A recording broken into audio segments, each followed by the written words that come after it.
one of the 7 deadly sins: pride, greed, I'm interested wrath, if this guy gonna hit. envy, Who's he gonna choose? lust, gluttony, and Envy? sloth. I'll start with what is That's damn near considered to every be rapper. the original and worst of the 7 deadly sins: pride. Pride is defined as the believing worst. that one is essentially better than others, failing to guess. acknowledge the accomplishments of others, and excessive admiration of the personal self. The rapper who best matches this description of pride is Drake. Drake is no doubt one of, if not the, most accomplished rapper of all time, but the thing is, he doesn't shy away from boasting about his accomplishments. A lot of his song lyrics show this off, constantly putting himself on a pedestal. Another example of Drake's pride is him hiding the fact that he had a child with an ex-adult film star, likely due to how it would make him look to the public. In May 2017, TMZ reported that likely due to how it would make him look to the public. In May 2017, TMZ reported that ex-adult film star Sophie Brousseau claimed she was pregnant with Drake's baby and that they weren't on good terms. She claimed to have messages with Drake supporting the claim that he got her pregnant, and in those alleged messages, Drake asked for an abortion and claimed that she only wanted the child so she could get his money. Drake's team discredited Sophie's claims, suggesting that she was using the situation as a way of getting into the United States. It wasn't until Pusha T's May 2018 diss track on Drake that his hidden son would finally be revealed to the world, against his own free will. Drake has also shown the world that he is not receptive to criticism, which is another sign of his pride. In September 2022, Drake privately sent harsh messages to YouTuber Anthony Fantano, seemingly due to the low ratings he had been giving his recent albums. Fantano made light of the situation by not sharing the messages publicly, but by telling people that Drake kindly DM'd him a vegan cookie recipe. Even though this was an unbelievable story, Drake decided to take matters into his own hands and post the actual bitter messages that he sent to his own Instagram story. He used Fantano's own 10-point rating scale to call his existence a light 1, all because he couldn't handle the criticism of Fantano's album reviews. Another person's criticism Drake couldn't handle is Joe Budden's. Joe criticized Drake after the release of his album For All the Dogs, stating that he was If you're not meet you adding these rappers, they don't like rapping for the children and needed to mature his music to match his age. Drake took his message to heart and responded with an onslaught of personal jabs. In short summary, calling Joe Budden a frustrated failure and quitter who will not be remembered and whose opinion should not be listened to. He ended the message by flexing his private jet and using it to diminish what Joe Budden has achieved. Drake may be a bit full of himself, but at least he's been consistent, releasing music frequently for years upon years. The same cannot be said for the rapper I chose to represent the sin of sloth. Sloth is the most difficult sin to define and credit as a sin since it refers to an assortment of ideas, but the most common definition given to sloth is reluctance to work or make an effort, also known as laziness. A rapper who's known for fitting this description. I want to say Carti's a lazy. This guy's just emo fuckboy devil shit that likes, I don't know, doesn't drop music. I would say he's lazy. This guy probably sitting on like 1,000 songs or some shit. Just doesn't want to drop that. Is Playboy Carti. Carti began his music career in 2011 and started attracting attention in 2015 with his singles Broke Boy and Fetty. Since then, Carti's dropped a whopping 3 projects in an 8-year time frame. Sure, there are other rappers who take long breaks in between projects, but they usually meet at least one of these 2 justifications. 1, being older in their late 30s or 40s, or 2, still consistently dropping singles and features while they work on their own project. Carti cannot use either of these excuses. Since 2017, Carti has released 1 single that wasn't for an album. Before his 2 big 2023 features with Travis Scott and The Weeknd, Carti had 0 features done for all of 2022 and only 7 total from the 2 years before that. It's not only his music releases where Carti is sparse, as he also rarely posts anything online to social media. Despite his lack of consistency, Carti has only grown more and more successful. This guy's probably the least consistent rapper, and this guy got like one of the biggest support bases over the years, to the point now where his consistency, Carti has only grown more. He doesn't even have to post. And more successful over the years, to the point now where he's one of the biggest names in rap. The next rapper I chose cannot relate to this, but wants to be just like Carti, and that's why his sin is envy. To envy is the desire to have a quality, possession, or other desirable attribute belonging to someone else. An extreme example of envy is actually wanting to be someone else. Mario Judah is a rapper who took envy to this extreme, basically becoming a clone of Playboi Carti. Before Mario was even an artist, he was a big fan of Carti. I was doing this before I was an artist. Like, I was one of the fans in his comment section, like, bro, please drop Whole Lotta Red. Like, bro's fire. Like, he's a rock star too, you know what I'm saying? In 2020, he, like many others, were growing impatient with Carti for not dropping his album titled Whole Lotta Red. Mario decided to take matters into his own hands and threatened to release Whole Lotta Red for Carti if he didn't drop it before December 6th, 2020. Once that day came around and Carti hadn't dropped, Mario Judah released a single titled Bi Ya, where he did his best Carti impersonation, mimicking his typical baby voice cadence and flows. I saw addicted to drugs, I saw addicted. Oh, this guy's just elite dick rider, top tier. I saw addicted to drugs.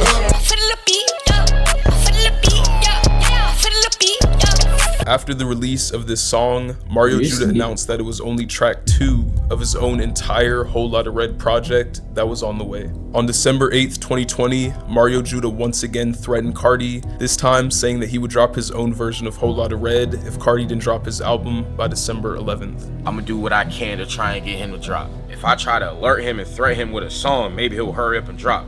Apparently it's not working, he's not dropping, and all the fans are upset. And now they're expecting me to keep going. You know what I'm saying? So at this point, it's like, if he not gonna drop, I'm gonna take the responsibility and give the world a Whole Lotta Red. Carti, of course, did not oblige, and Mario Judah proceeded to drop an EP titled Whole Lotta Red shortly after midnight on December 12th, 2020. The 3 new songs on the EP were just like the previous song he'd released, showing him copying everything about Playboi Carti's sound. The worst part is that after Carti finally released his album Whole Lotta Red on Christmas 2020, Mario Judah responded with hatred, as if the version he had dropped was better than Carti's. Carti, I ain't do all this shit just for you to give us trash, bro. You're not, bro. You can't diss the man you're fucking dick sucking. You got his dick all up in your mouth. That's why you're so fat. I ain't do all this shit just for you to give us trash, You'll bro. never be Carti, you're not, bro. You're not worthy of me, bro. The Carti imitation songs Mario Judah made were extremely successful, all being his most viewed tracks, but it ruined his reputation as an artist, trying to capitalize off of someone else's style. It did greatly boost his following and notoriety, so I think it's safe to say he overall gained from this situation. Someone else who gained from a situation is the rapper I selected to represent the sin gluttony.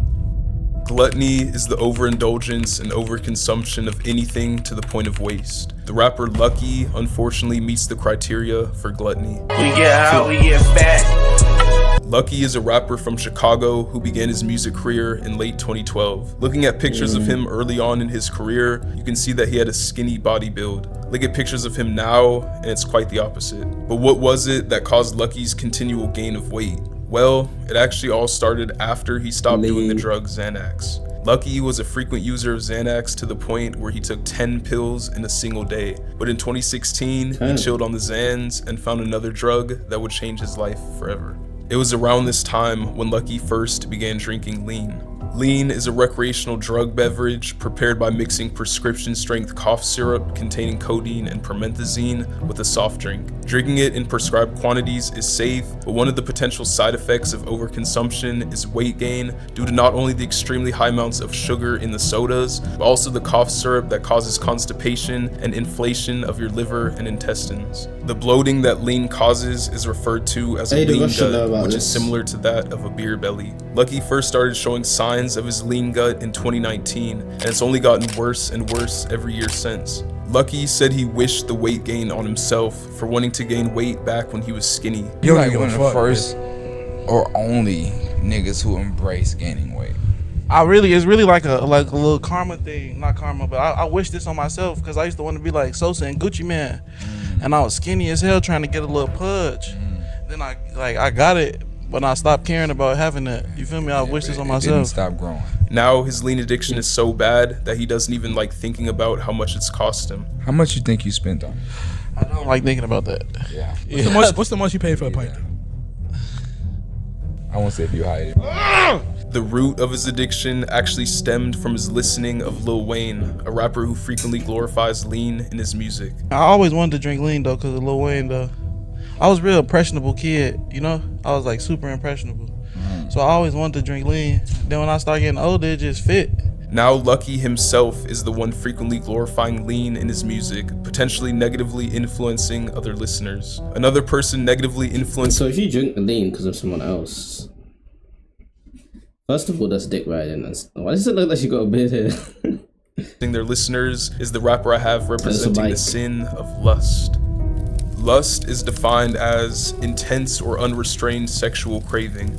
I couldn't think of a better fit for this description than the rapper Sexy Red. Sexy Red is a recent success story in the rap scene, blowing up from her rather unholy lyrics. My coochie pink, my booty hole brown. Wikipedia's description of Sexy Red says her public image, lyrics, and media presence have been described as brazenly sexual and boisterous. She herself describes her music as bad and ratchet. Her stage name, Sexy Red, was adapted from her nickname Red because of her red-dyed hair, and then her aim for sex appeal since embarking on a music career. Listening to her songs makes this clear, as just about every single one is full of lyrics about or completely based around the theme of sex. The same can be said for her music videos and live performances as well, which basically center around her showing her body off and shaking her rear end. Her lustful activities expand beyond the public eye, as she's had multiple intimate videos of herself with men leak online. Sexy Red's reputation is not the best, as many call her a bad influence, but what she's doing is causing her career to take off and making her a lot of money in the process. Someone who knows a lot about money is the rapper I selected for the sin of greed.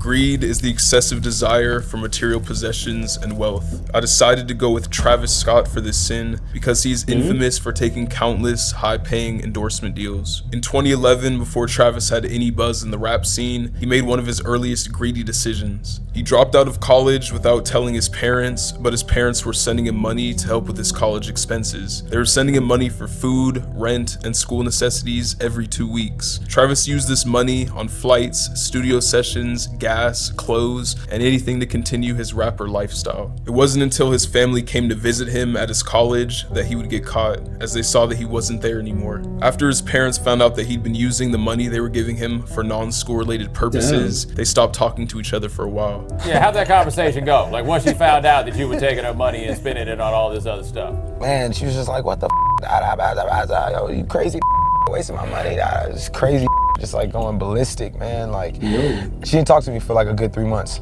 Travis actually justified his actions, saying that it led him to the success that he has now. To me, I felt like it was right, just cause like, I knew what I was doing with the money. It wasn't like I was going out buying drugs. I was going out like, you know, harming myself and going out spending it on like stupid stuff. I was spending it on like things that was gonna get me to like the level of just where I'm at now. One day in 2012, after returning from work on Kanye West's Cruel Summer album, Travis forgot everything in his hotel, including his luggage and his MacBook. Instead of going out and purchasing a new computer, he decided to leech off his friend Tony and use his constantly until he proclaimed it as his own. One day in mid-2013, Tony went to grab his MacBook and Travis didn't allow him. He snagged the computer out of Tony's hands and a fight almost broke out. Travis then left with the MacBook in his hands and Tony flew home to Houston. He says that they haven't talked since. In June of 2013, Travis signed his first ever endorsement deal with Reebok, and since then has collaborated with Nike, Dior, McDonald's, Fortnite, Netflix, A24, Anheuser-Busch, Reese's Puffs, PlayStation, NBA 2K, Hot Wheels, Connected Dior, McDonald's, Fortnite. I wouldn't call this a sellout though. These are all good deals, to be honest. Netflix, A24, Anheuser-Busch, Reese's Puffs, PlayStation, NBA 2K, Hot Wheels, Connected Cannabis, Bin Shrill, Byretto, and Helmet Lane. In 2019, Travis performed for the Super Bowl 53 halftime show, even though several other musicians turned down offers due to their support for Colin Kaepernick after his national anthem protests against police brutality. Travis was criticized for accepting the invitation, but the exposure exposure he gained caused his performance fee to double from $500,000 to $1 million after the event took place. Travis's continual pursuit of wealth is why he's currently worth an estimated $90 million, which is about 90 million more than the rapper I have representing the sin, Wrath. And he dropped album of the year. This guy keep taking dubs. Wrath, also known as rage, is described as inordinate and uncontrolled feelings of hatred and anger. No rapper fits this description better than Space Ghost Perp. Space Ghost Perp is a rapper who's notorious for his controversial public persona and the many different beefs he's been a part of. Early on in his rap career, in 2008, Perp formed a hip-hop collective called Raider Clan. The collective had a rotating door of members as so many rappers came and left over arguments with Perp about creative control and personal issues. As Perp rose to prominence, his conflicts grew and got well documented, the most famous being a dragged out rivalry with A$AP Rocky.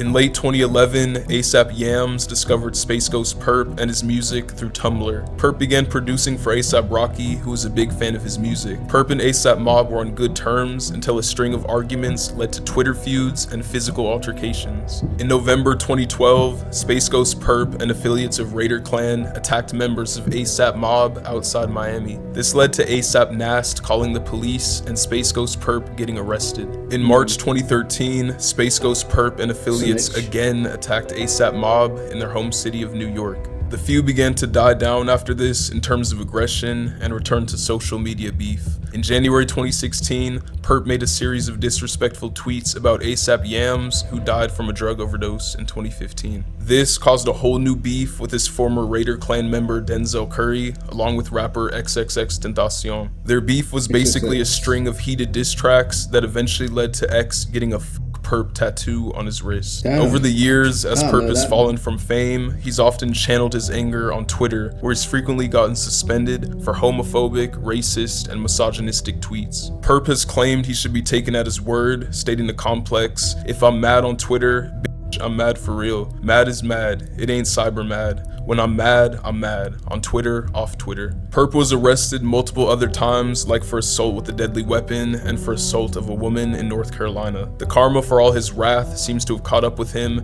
as he reportedly went broke and was even homeless. But I don't think you can say that he didn't deserve it. Some got my name on his stomach, and I don't know, it was weird. He mailed me his laptop. He wanted me to mix his album or whatever.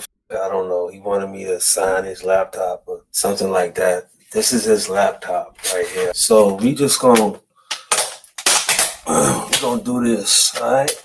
This is what we gonna do. All right, you fit? I'm breaking this shit too because your music is so trash. What you thought I was gonna mail it back to you? That's what you thought? But guess what? You're not getting it back. Good video.